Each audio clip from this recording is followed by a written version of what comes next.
I have a priority package from the NatSat printing room. Well, why don't you say it a little louder?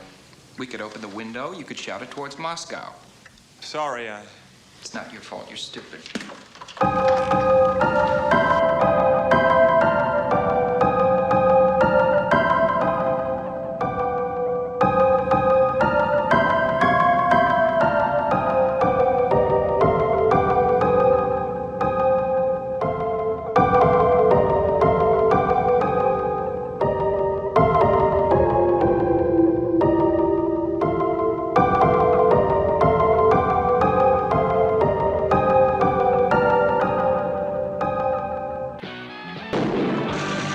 Chase. Get us the hell out of here! Dan Aykroyd. To think my high school guidance counselor said I'd never amount to anything. Spies like us. We're Americans!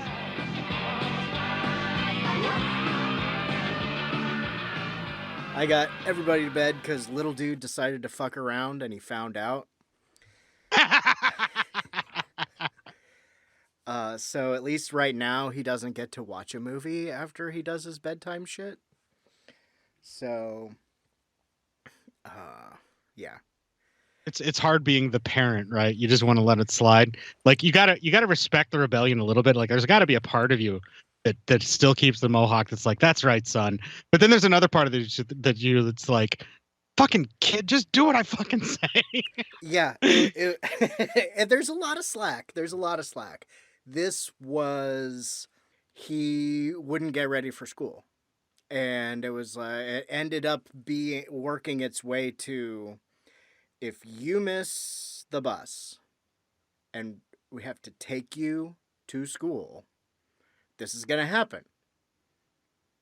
God, my dad voice is coming out. I heard it. Yeah, I was like paying attention. I was like, oh shit, what did I do wrong, Daeron?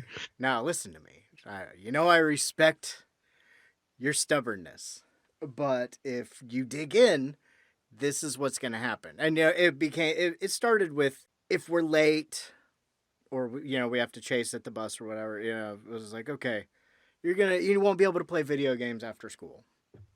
Okay, fuck you. I'm not getting out of bed. And yeah, it worked its way to no movies after bedtime.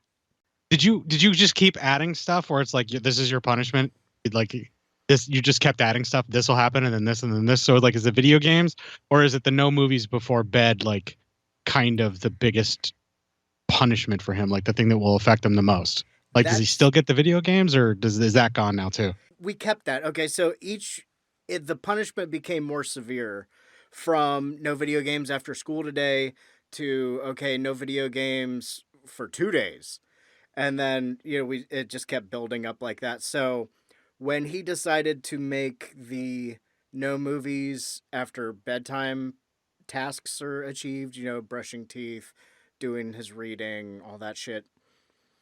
So right now he doesn't, if we end up watching a movie or some shit and he's awake, maybe he can watch it, but he doesn't get to watch a movie. He does get to do those other things, but those are saved to take away for other little acts of fuckery. Okay, so it is that much more severe of a punishment, that's what I was kind of wondering, because I know for me, taking away my movies is much worse than threatening me with taking away my video games. He can watch a movie after school if he doesn't have shit to do, but at 7:00, it's time to transition into, he's got to read something every night. Doesn't have to be something huge, but something. And we don't know what the fuck we're doing. We're just guessing our way. I have to be honest. It's like, okay, how are we going to do this parenting thing? Well, we'll figure it out. We have to figure out some sort of system for things because, I think my parents were pretty cool, but Amanda has some things that she doesn't want to recreate from her childhood. So main reason I never had kids, and I kept trying to put it off when my wife was asking if we were going to. Yeah, I can totally see that. And it ended up being, she, when we started dating, not really early on, but, when you get to that conversation, she was like, no, I don't really want to have kids. Is that going to be an issue? I was like, no. I mean, I like kids, but there's lots of kids around. There's kids in my family, and my friends have kids. You know, like whatever. It's not a deal breaker. Yeah. Like I'm totally into. And then after a while, she's like, you know what? I want to have kids, and I was like, well, I don't know if I want to have kids. And then you guys flip flopped. Yeah, for a bit. And then she's like, okay, well then let's get a dog. I was like, okay, we got some dogs. And I was like, you know what? I want to have kids. I was like, how about kid? Let's start with kid. And he's a cool little with dude. the singular. He could be a fucker sometimes, but you know, yeah. So that's we did kid, and then I think 2 years later it's like, okay, so are we having another one, or are you getting a vasectomy or buying condoms? Dude, your wife is fucking awesome. She right? is. You know, she knows, she has to know that, but like, does she know that like other people think that too? Like, she has to know like that other people think she's awesome, right? Like, she has to be aware of that. I think so. That's fucking badass. The way, I mean, because I can totally see her phrasing it that way too. So, are we gonna have another kid, or are you gonna take care of the issue? Yeah, basically. That's great. Yeah, that's kind of like how it almost should be. You know what I mean? Where it's like, it's on you, because I mean, my body's gonna do what it wants to do, and you're the one that's always gonna be capable of producing a child regardless, so it's on you, and that's perfect. Yeah, I was totally down with it. It was a freaky time, but you know what? You can hear all about that in the Psychosemantic Punk Rock Vasectomy Hour, I think, that I put out when I could finally sit down in a less soft chair for the first time. I remember that. I think it was all the guys from Minor Threat with ice bags on their crotches. I remember that, and I remember recording with you when you had to change the gauze for a VD clinic episode. Oh, right. I almost forgot about that. So yeah, that's shit over here.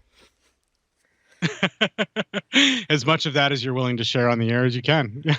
Yeah, I think I would share any of my personal shit I shared, and I'll clip out the stuff that you said I could leave out, because that makes sense. Yeah, and none of the stuff that I said is, I mean, that's all about my problem that I have, where I'm like, you move shit, so I'm fine with that. Let's just get started, and this is how it'll be. 'Cause I'll be loving you, kissing you. Oh man, Soul finger. God, I probably saw this movie not too long after it came out. Anyway, I guess we said I should get going, huh?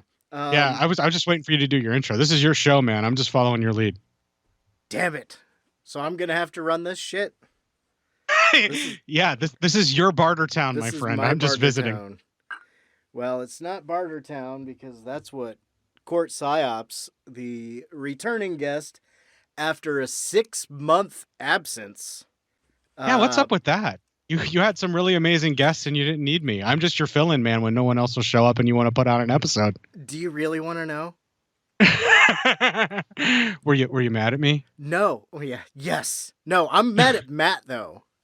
Yeah. Well, I don't blame you. I don't blame you for boycotting me because of Matt, honestly. If my unread message was a fetus, it would be almost a month old now. It would have been carried to term and almost be a month old now. Yeah, in January, it'll be a year old, and I'll just delete him from Facebook.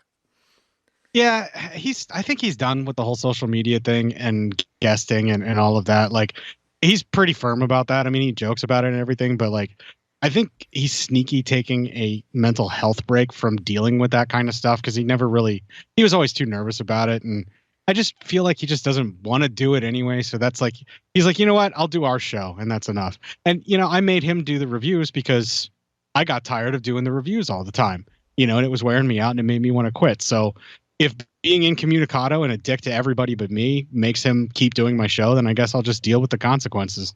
There you go. And I mean, you don't really have any consequences. I will just stop making less Photoshops of him, or at least less flattering Photoshops of him. Oh, he probably isn't even seeing him anymore anyway. He's barely on social media. I hope mean, he saw all that Aaron Rodgers shit I was posting because I was doing that to hurt him. Wow, you are vindictive. Awesome. Yeah, I'm a middle child. Oh, the passive aggressive revenge. Yes, that is very middle child of you. Very much. Well, I'm sorry that's the reason why. And actually, I haven't been like reaching out to try and get into an episode or to kind of talk in a while because the recent developments of everything that's been going on has been a bit much for me. And I needed to just kind of step away from the endless news cycle and the constant worry and everything where I'm like, you know what? I got a year where I can just kind of take a break and let the Democrats do their horse shit and just keep up with current events. But I don't need to actually get super stressed about it because there's nothing I'm going to be able to do about it. And let's just see what happens. And Mansion and Cinema pretty much made sure that nothing would fucking happen. So what am I going to do? Just constantly bitch about Mansion and Cinema? I mean, nah, that's fine. And you had plenty of people on that did already, so we're good. Well, that does bring me back to, I will tell you, if you really want to know why, it really was, and I couldn't say anything because I don't want to jinx it, because I still have that weird superstition that came from being raised Catholic. You seemed generally a lot in a better disposition and less gloomy and less angry. Not that you weren't angry or any of those other things at all, but you seemed in too good a mood for me to ask you to come on the show. Yeah, you need a very specific. I mean, you gotta be angry about it. Like everything that's happening when you're really paying attention, you're actually just following news.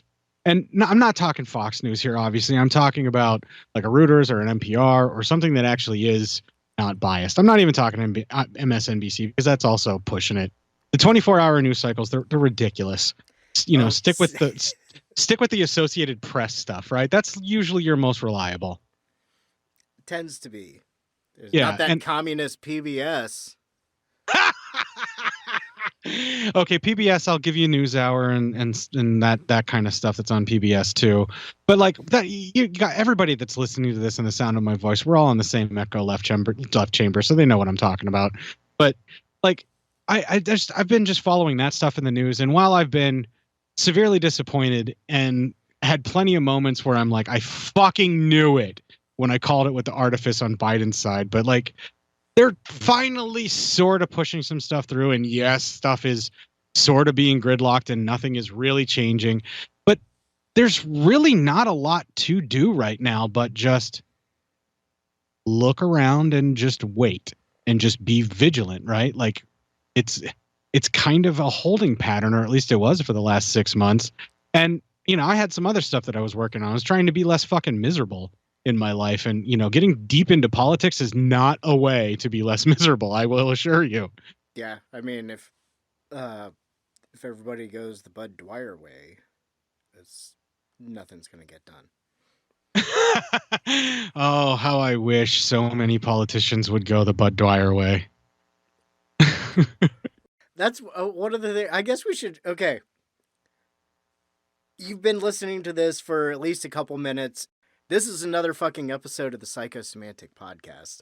I am Daeron, as always, and with me, once again, first guest, always welcome back guest, unless he's in too good of a mood, because I don't want to ruin his day guest, Cort Psyops of Cinema Psyops and many other projects lately. Pretty much America's podcasting guest. Like if you need somebody, like I'll try to make time for you as best I can. And I'm real intuitive. I play off people really, really well. I know where they're going, and I usually don't interrupt them even on Skype. So yeah, as long as I don't have to edit, I'm good. I'll be on your show. Not having to edit is so great. I got to watch myself from volunteering to go on shows. Although we were talking about how it's been a while since I asked you on. How long has it been since I've been on? You haven't really had any guests, but... No, that's been kind of intentional because Matt's schedule has been super erratic on the nights that we normally record, and it's not as reliable as it used to be. So, I mean, I kind of reserve guests now for whenever Matt can't record, and it's just been for simplicity's sake. And then also there's a bunch of equipment I need to fix. And it just added a layer of stress and anxiety that I couldn't quite deal with, but I'm getting into healthier and happier places, and I'm gonna start working on equipment, so we'll see. I do want to do guesting again, but any kind of bonus episodes or any kind of like fill-in stuff is where I do guests now. Well, I don't know if you know this, but to the Legion Patreon, Mark and I and possibly other guests are doing comic book related movies in the psychosemantic way. I listened to that and I really enjoyed Mark's fiance, right? I'm not saying that wrong. No, that should be correct. Yeah, I believe so. And if not, I mean, they're real close because they've been together for a while and they're super happy. I can tell. I really enjoyed having her come on, and I forget her name right off the top of my head because I'm a little. Sorry, Megan. What was it? Megan. Sorry. Yeah. Okay. Sorry, I'm a little inebriated on legal Delta 8 here in my home state. It's not as good, but it's okay. It's like light beer. It's like being drunk on light beer. It takes longer and it doesn't last as long. What was Matthew Lillard say in SLC? Not only do you have a drunk on your hands. Yeah, SLC punk, man. That's classic. Yeah, so we're actually talking Spies Like Us this time around, now that we've been babbling on and on about various guest spots that we've been missing doing. And also the Patreon was great, and I loved hearing Megan's side and discussion of what was going on in the Captain America movie. So I kind of like that dynamic that you guys have, and I was going to actually suggest to both you and Mark, Mark, give Megan a fucking mic. Give her a mic too. All three of you should be on at the same discussion. That was interesting stuff. I think he was just a couple feet away, but he was really excited to hear it. I think he actually signed up for the Legion Patreon so he could listen to it. That's awesome. Yeah. With the mental rental stuff that I've been doing with Ricky is like the bonus on top of everything else that I do. That's been slowly being re-released because we're doing something special for Thanksgiving. And Ricky's trying to hype up the audience and kind of get them ready for it because he's trying to do something kind of big for a Thanksgiving release. Ooh, I'll have to check. I haven't been on the Patreon in a while. Yeah, and I do the pirate radio edits every week. I mean, that is definitely just because I love doing the show that way, and I love throwing in all that extra music that's either befitting of or that I found that, actually goes along with the movie in some way, shape, or form, or is directly out of the movie if I can get the soundtrack and whatnot. But, the bots be scrubbing everywhere, and I couldn't do that when we're trying to get our stuff out as wide of an audience on the main feed. And so that's why I started doing the pirate radio edits. And once I put it on the Patreon, it's, only the people that subscribe are getting in there, and bots can't really scrub that. So at least yet anyway. So as long as everybody's cool about it, the people that are joining and anybody that hears about that it exists and just either ignores it and moves on like most people do, or, just lets it be, we'll continue to have fun with that too. As long as everybody's cool. And we're not doing this to shill the Patreon. Yeah, we're not doing this to shill the Patreon. We haven't really talked like this in like 6 months, so we're good. We're just trying to catch up on your show. But we should be talking about Spies Like Us, right? We should be. Or something related to Spies Like Us, although these tangents brought us to Spies Like Us, which was probably, if I'm going to be completely honest with myself, within the first 10 movies I wrote down on a list of movies to do on this show. And what's funny is I don't know if you remember or not.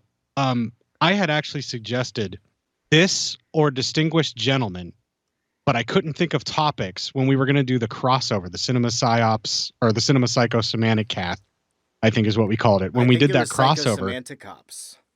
I'll have to look, 'cause I just resaved the artwork from that the other day. Oh, I love that. But like we decided on Distinguished Gentlemen because it fit more with the time of what we wanted to discuss in like an election year or whatever it was that we did it in. Yep, and then also I was having a hard time finding something to discuss with Spies Like Us. And then when we brought it up again, it was the same thing where I'm like, well, what are we going to talk about?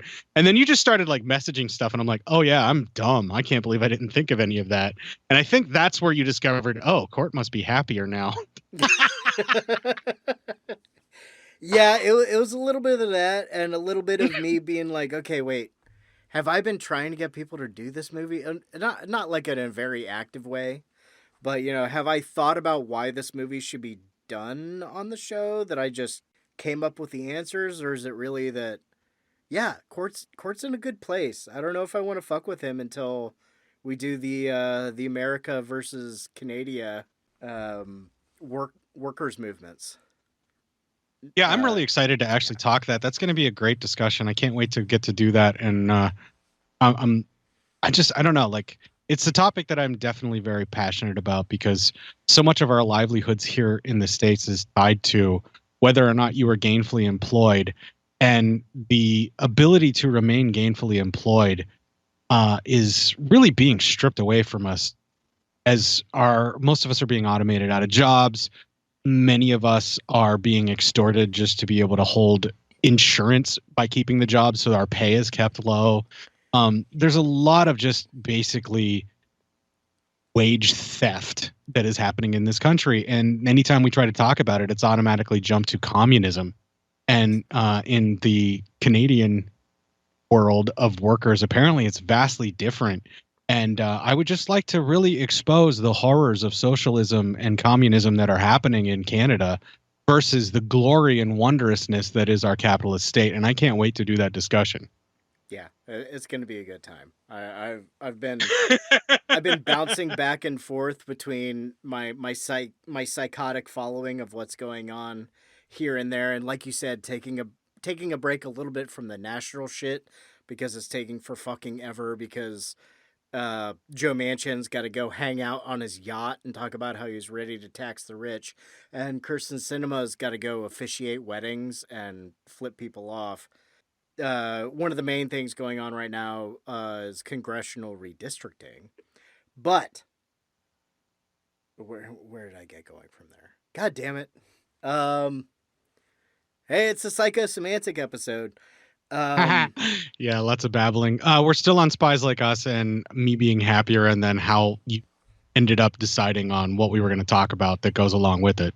Yes. So, I mean, this is a comedy. This is a Cold War comedy.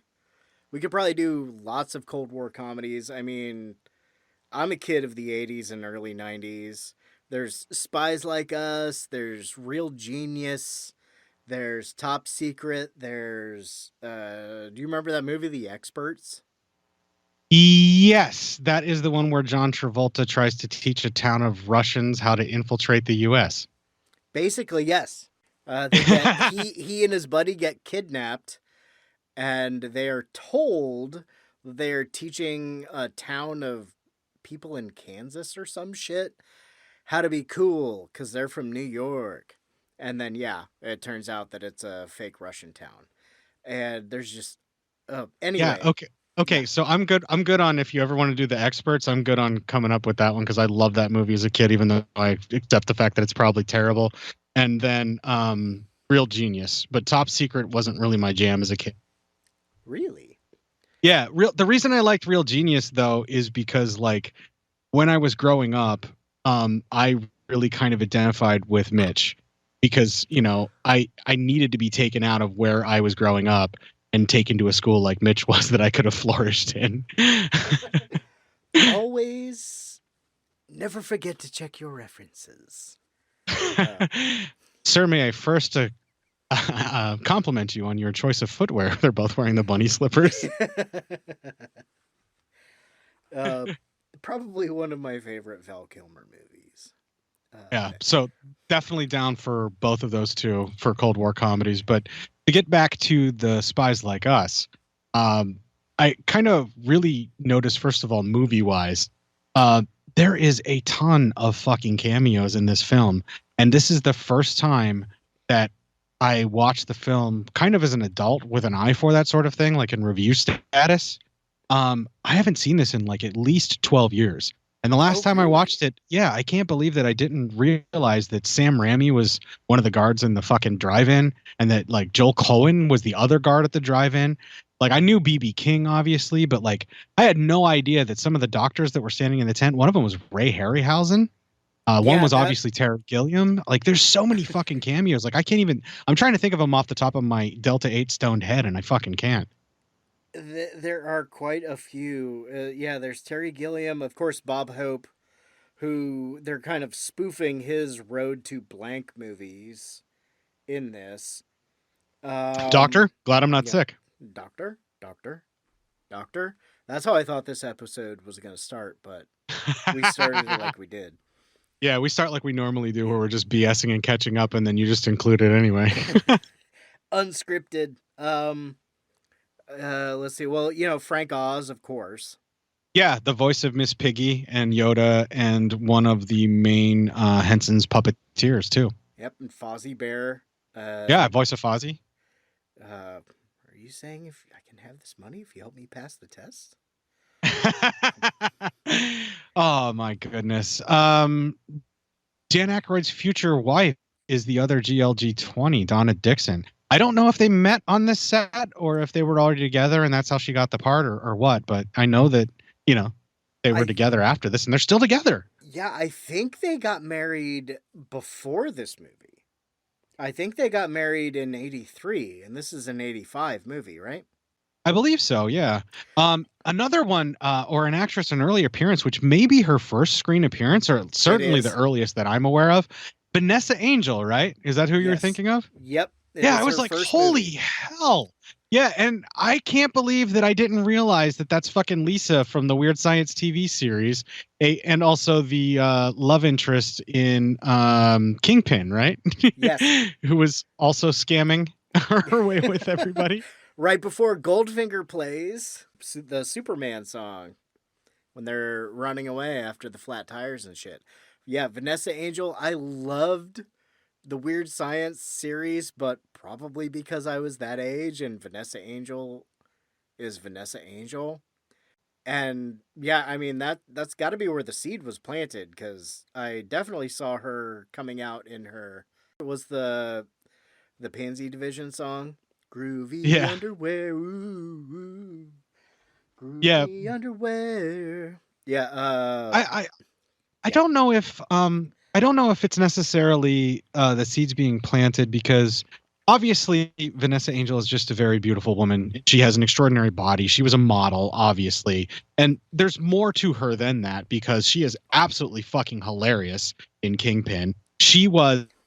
Besides the fact that she was gorgeous, she also, acting-wise, carried that show for Weird Science when she was on it.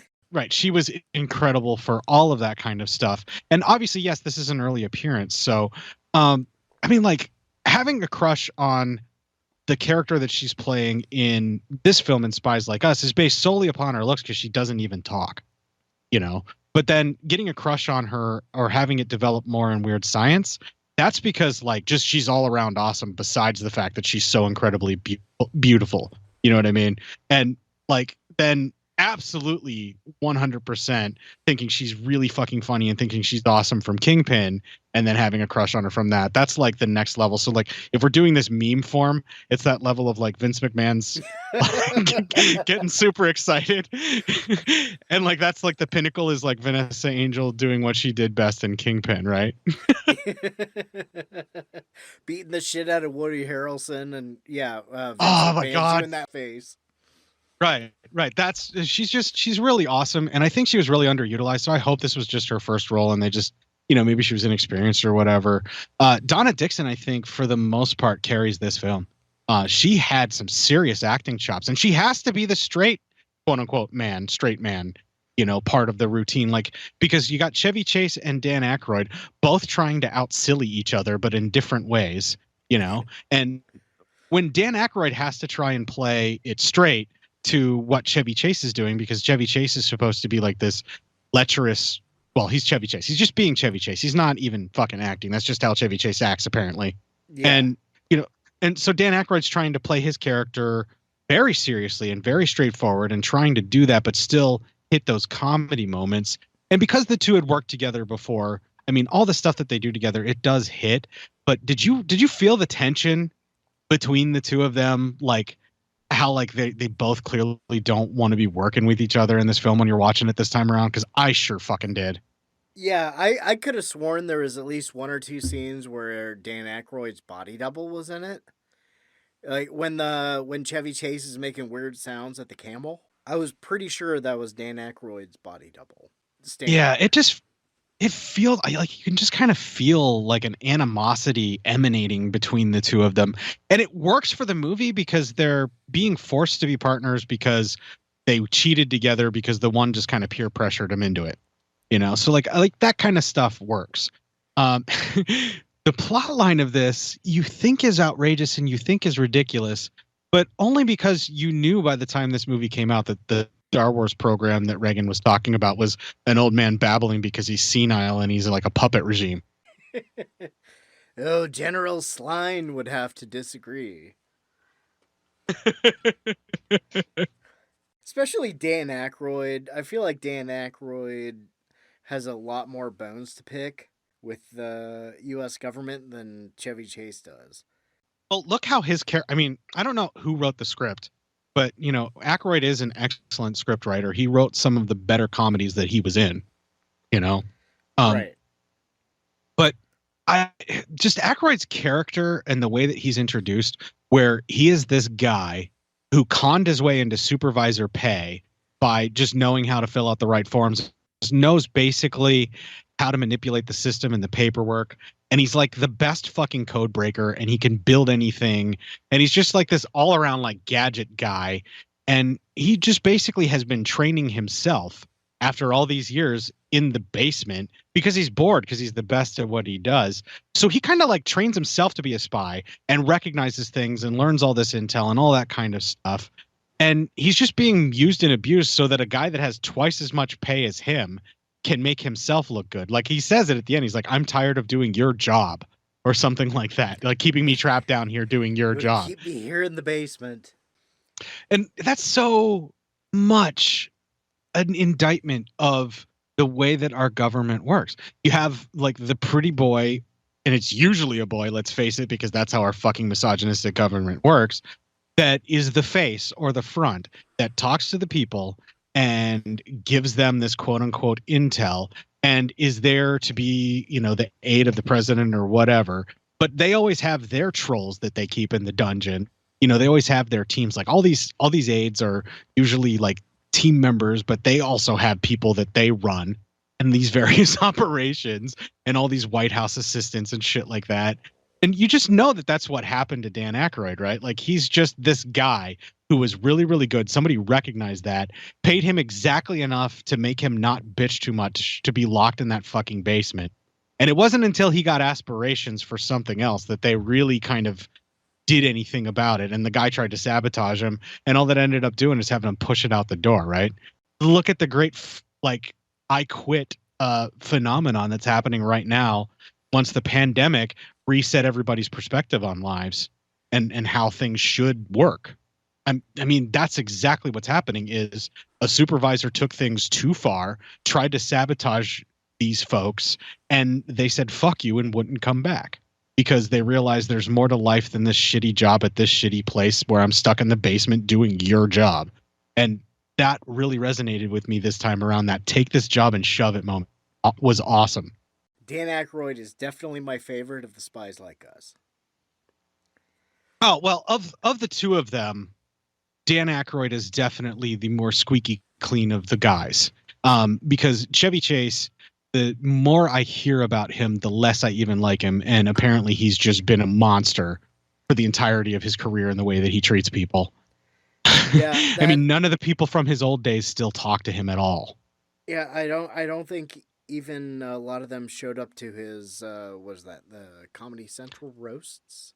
Yeah, the celebrity roast, because none of them showed up. Not a single one of anybody from the old days that was still around. And, I hate learning things about comedians that I used to love as a kid because, like, I just found out about all the horror stories circling around Bill Murray, and I thought that he was just like this amazing human being. And now I'm finding out that it's the exact opposite, that he's like everybody else. Yeah. Like he's been difficult on set and he's treated people like shit. And, he's got really bad days and, he can be temperamental and all of that kind of stuff too. So, and just some abusive stories that some people have kind of talked about as well. So, it's just, you don't want to learn this about the people that you thought were so awesome when you were a kid. You know what I mean? You don't want to meet your heroes, like they say, right? Yeah, something along those lines. And it just, the more you learn about your heroes, the more you realize they're just flawed, fucked up human beings just like you. Of the two of them, I think there are more horror stories of Chevy Chase than with Bill Murray, other than the fact that, somebody that's worked with him in just about every movie apparently has one. Right. But, you know, I digress a little bit here. I do also think that as far as Aykroyd's indictment of the U.S. government, I think all of Chevy Chase's character is definitely an indictment, even more so because he's a legacy fucking spoiled daddy got him the job getting started in government type of bureaucrat. And he doesn't even do his job. He's just watching fucking musicals on a TV in his cubicle. And then he just comes strutting in this privileged fucking little shit that, you know, then forces a guy who actually did the studying and did the work, even though he had to cram and was, you know, fucking cheated out of it. He just forces him by like basically just like goading him into helping him cheat. And if I was Dan Aykroyd's character, I would have like basically gotten up and walked to the teacher and been like, just basically telling him what was happening with Chevy Chase and that I'd like to continue, but I want him to be gone. You know what I mean? Yeah. He shouldn't have just fucking went along with it. I realize for the plot that he needed to. And that is some of the most ridiculous, stupid shit. And I do love when Dan Aykroyd just jumps up and does his sort of like Ray Spangler, I'm just going to fucking start explaining shit until something makes sense and we can get out of this situation. Like dialogue. Cardiovascular something technician. Yeah, he's like, we need to clear the room. We need people as far away from us as possible so they could cheat together. But I think the reason he's supposed to be so woefully unprepared because of the supervisor is so that they would kind of cheat off of each other. But I have a feeling that that character already knew everything he needed to know. He seemed very well studied. And this Drogon's Dakota ring for kids. And that's so amazing. He broke this, like, I can't remember all the stuff about the signal, but I do know that the encryption that they were talking about is pretty fucking solid. And the fact that he broke it with a decoder ring in a cereal box for fun, using the decoder ring in the cereal box, and then ran it again through the system and got the same results. Then the supervisor yells at him to clean up his desk. Like, all of that shit was resonating with me because that is so the American worker experience. Yeah, the first half of the movie is very 80s comedy, and then it does a little bit of that, we're kind of making fun of spy movies where, where we talk about how all these Afghani freedom fighters are our allies, but... Stings a bit, doesn't it? Just a bit. And I'm trying to imagine this movie with John Belushi as Chevy Chase. Yeah, as the dirty lech diplomat guy that he could be like Senator Blutowski or whatever from Animal House. Oh, that would have been a perfect continuation of that. Yeah, he decides he wants to go into foreign service.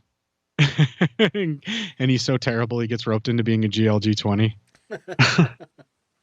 Oh, man, the camp. We got to talk. Like, okay, it gets Doctor Strangelove when they get to the camp, right? When they're finally in training. Oh, yeah. Yeah.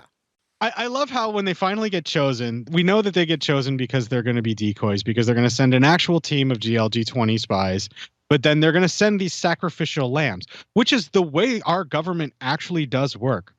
There are generals that will concoct plans where they will have a sacrifice platoon to make sure that they can take a hill. They literally send a wave of men to die, you know, just so they can have the next two waves come in from the side and take the hill. That's the way these quote unquote warriors think. And so the idea that they're going to send two spies to literally just go die and then send another set of people to actually complete the mission. So the one set is just cover. That's very much an American political strategy and also a war move.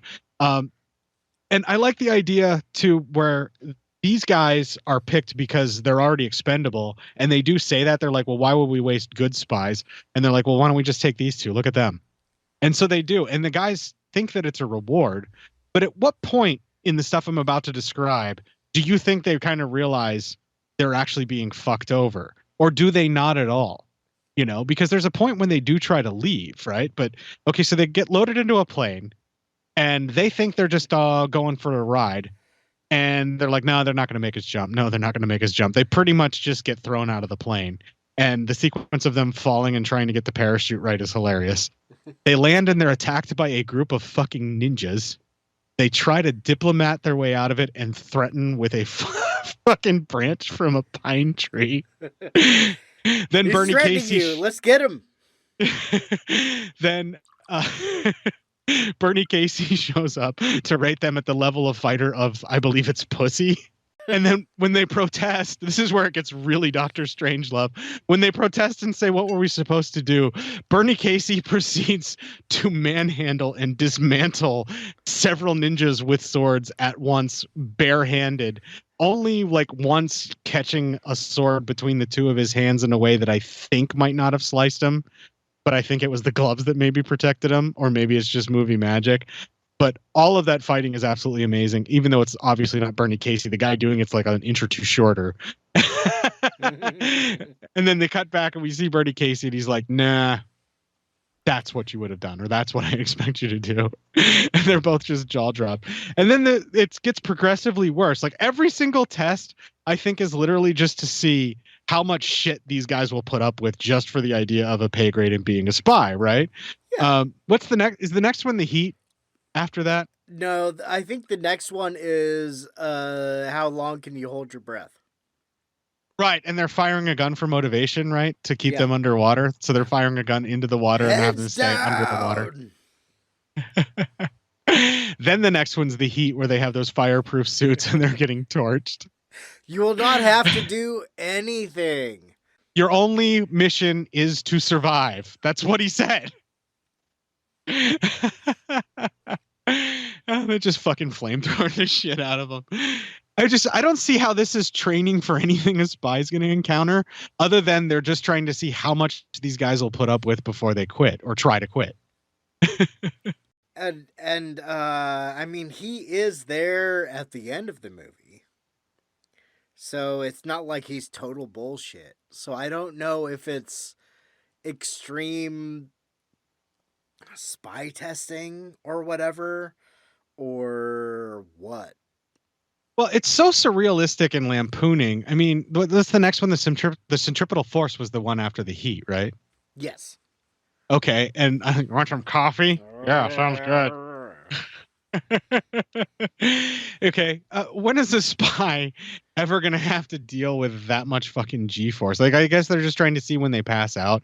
Like, I don't see how any of these tests are training for a spy or to make them any better. I always just assumed it was because they wanted to see how dumb these guys were and how much punishment they could take, before they gave in.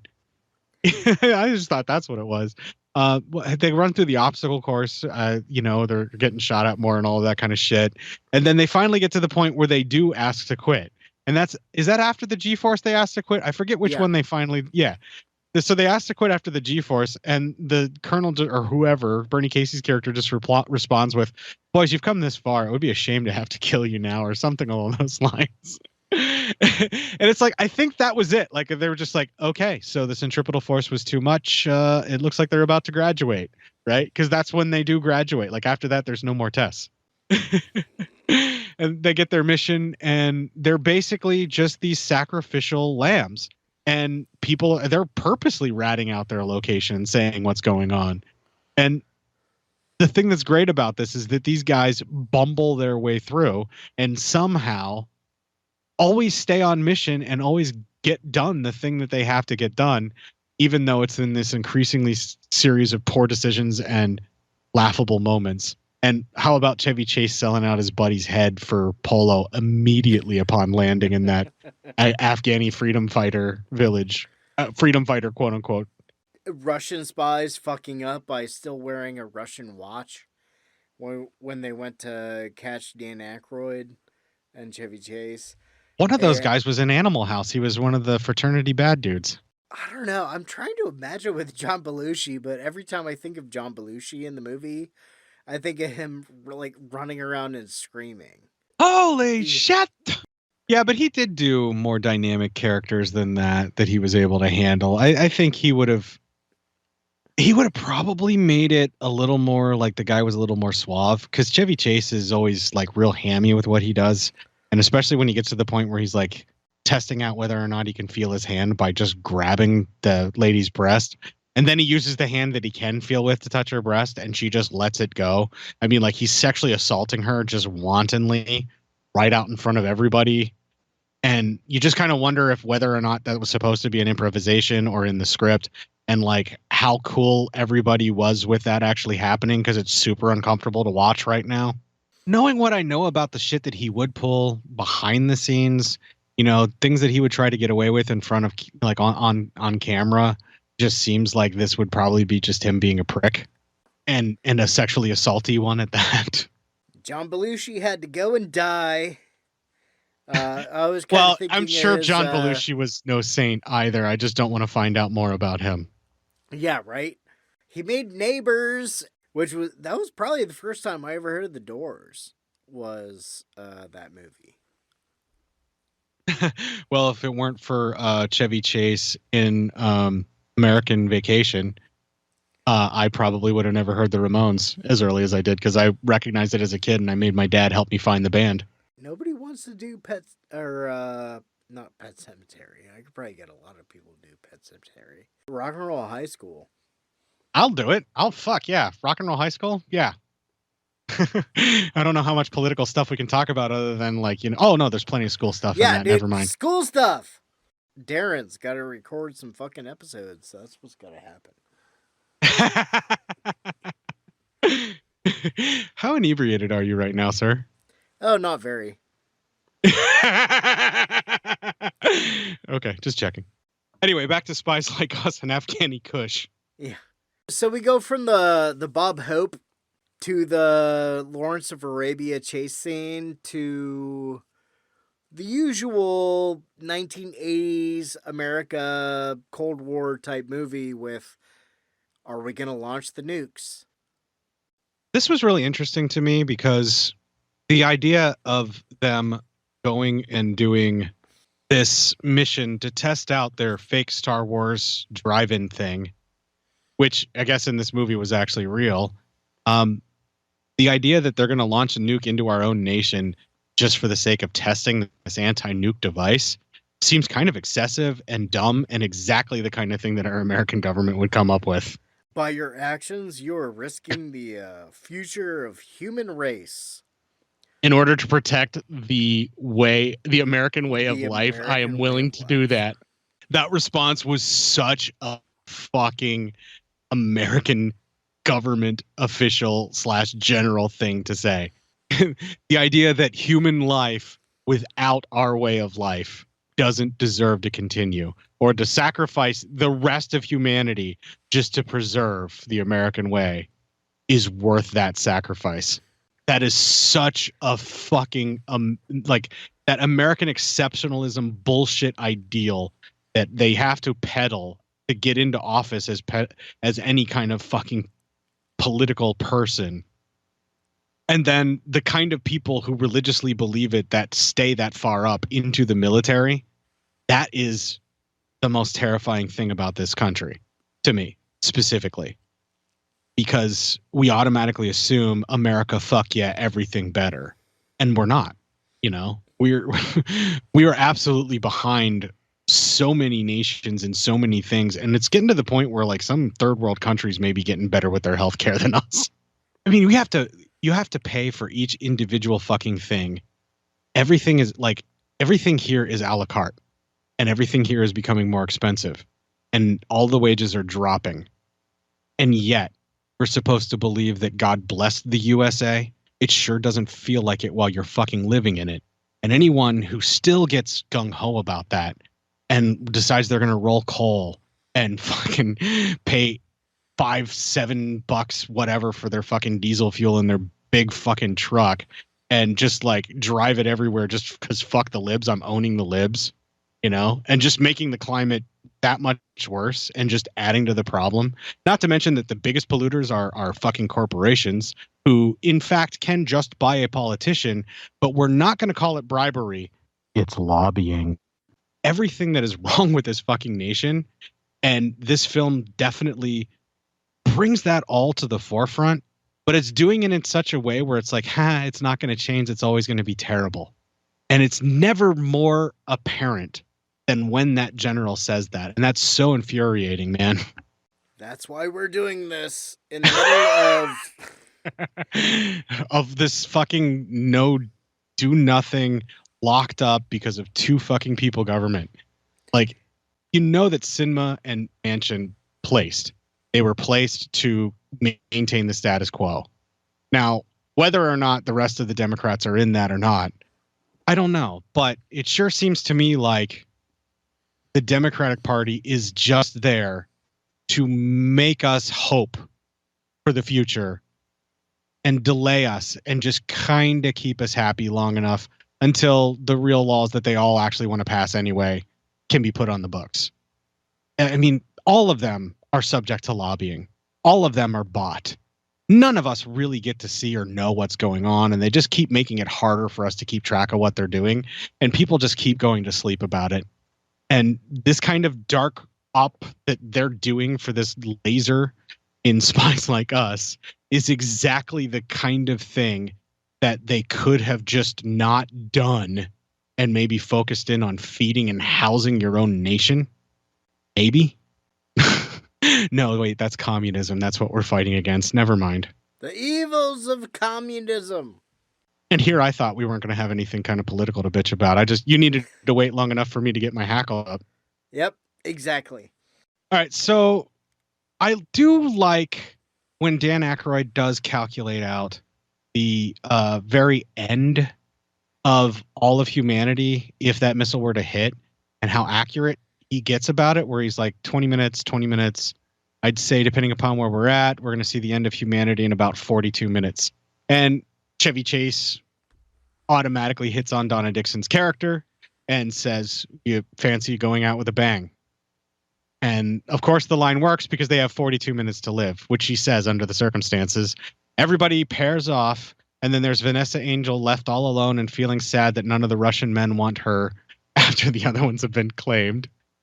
And very progressive of the movie to not make it that much of a joke. It just seemed like those two guys liked each other, and the only joke was, see the commies allow homosexuality. That's what it felt like to me. And like, I don't know if that's supposed to be disparaging or not, because like when those two gentlemen go off, nobody makes a deal about it. Nobody cares at all. And they're not overplaying it. Like the looks those two guys give each other are generally like come hither stares, right? Exactly. Yeah. Yeah. I was really impressed with that the filmmakers did that in like 85 even, or as early, it may be earlier, maybe later, but like just in the time frame that this came out in the 80s, for them to handle it that delicately was kind of awesome. And then, of course, Vanessa Angel pairs off with Dan Aykroyd because Dan Aykroyd's character, of course, gets himself a gorgeous girl, as the hero is always supposed to do. And after their post-coitus, which I'm guessing is almost, 7 minutes for most of them if they're lucky? Right. But they're all laying there, and Dan Aykroyd's talking to Vanessa Angel's Russian character in English, but somehow she understands him. But anyway, he figures it out that they can resend the signal and they can do it backwards and they can kind of terminate it or whatever it is.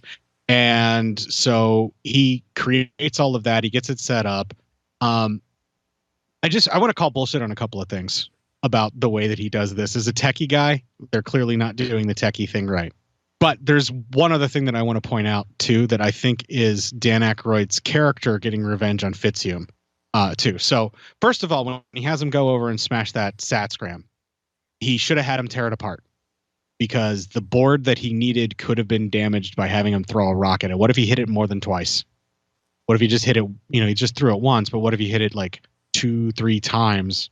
Then you would have lost that board and you would have completely lost the thing altogether.